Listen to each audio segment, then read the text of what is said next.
XTB France informe les participants que la présentation à venir et les informations qui vont être dispensées ne constituent pas en aucune manière une sollicitation ou incitation à acheter ou vendre des produits financiers.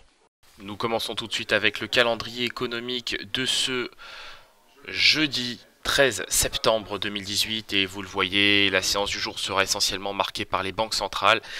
En l'occurrence, la Banque centrale d'Angleterre, la Banque d'Angleterre plutôt, et la Banque centrale européenne.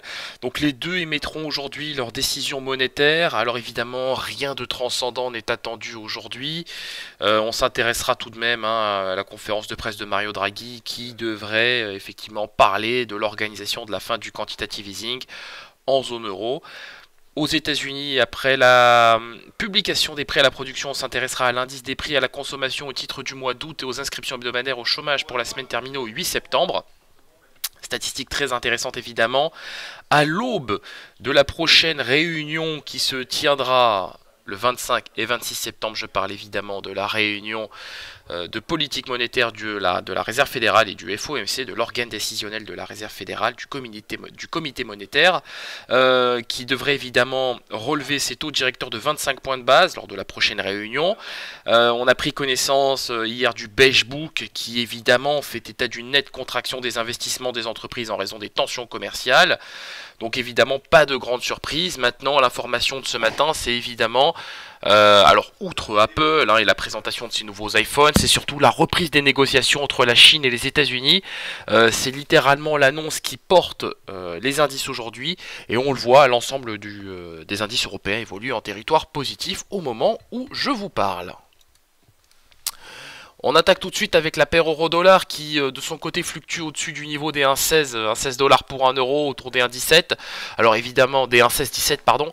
Donc c'est positif puisqu'on est porté par la moyenne mobile à 100 périodes. Je m'attends clairement à un retour sur le niveau des 1,16-38 voire même 1,16-50 à très court terme sur cet actif.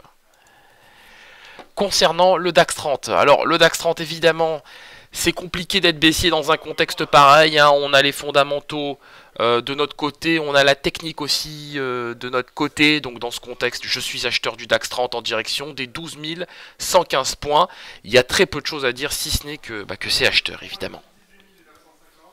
Du côté du gold, le gold qui après avoir longtemps fait preuve d'indécision et effectivement et d'instabilité, et bien là on retrouve une direction assez claire et nette d'ailleurs, puisque les prix évoluent désormais nettement au-dessus du seuil des 1200 dollars l'once en direction des 1208, je table même sur un retour à 1215 dollars l'once à court terme.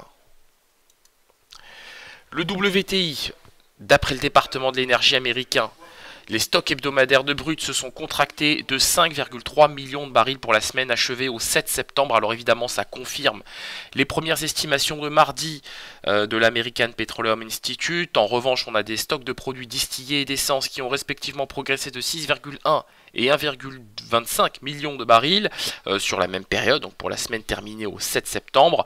Dans ce contexte, eh bien, on a des cours du Brent qui ont rallié mercredi le niveau des 80 dollars et les prix du WTI ont renoué avec le seuil, vous l'avez à l'écran, des 70,5 dollars le baril.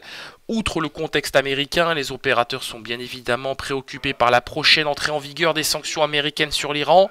Et pour cause, le resserrement de l'offre iranienne pourrait lourdement impacter l'offre de pétrole, l'offre mondiale de pétrole.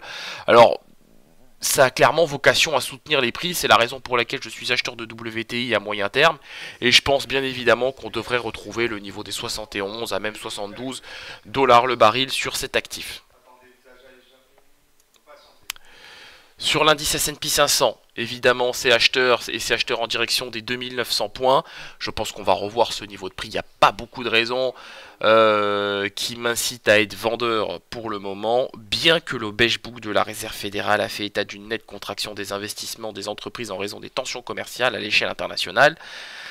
D'après le document, je cite, « La plupart des régions font état de préoccupations et d'incertitudes tenant aux tensions commerciales, surtout mais pas exclusivement parmi les industriels. » Je pense que tout est dans cette citation.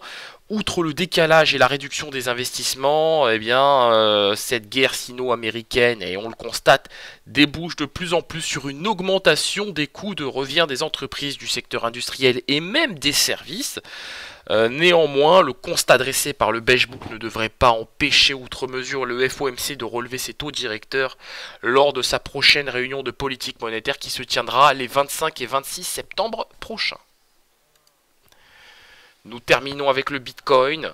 L'actif évidemment retrouve des couleurs. Alors après avoir confirmé au travers de ce spike vendeur en direction des 6157 $ pour un Bitcoin hier, confirmé le triangle descendant, eh bien les prix se sont très vite repris en direction des 6400 $ pour un Bitcoin, sans succès d'ailleurs, puisqu'on a flirté avec ce seuil à 6396,4 $ pour un Bitcoin. Alors maintenant on a des cotations qui sont à peu près résilientes, qui se stabilisent autour des 6350. Je m'attends évidemment à un retour sur le seuil des 6400 $ pour un Bitcoin à court terme. Merci de m'avoir suivi. On se retrouve évidemment aujourd'hui à 15h15 pour un débriefing complet, donc ce sera l'occasion de revenir sur la conférence de presse de Mario Draghi et évidemment la décision monétaire de la Banque d'Angleterre. Donc on va suivre évidemment toutes ces thématiques tout au long de la journée. Soyez attentifs à ce qu'il se produira sur le site. Merci à vous et à tout à l'heure.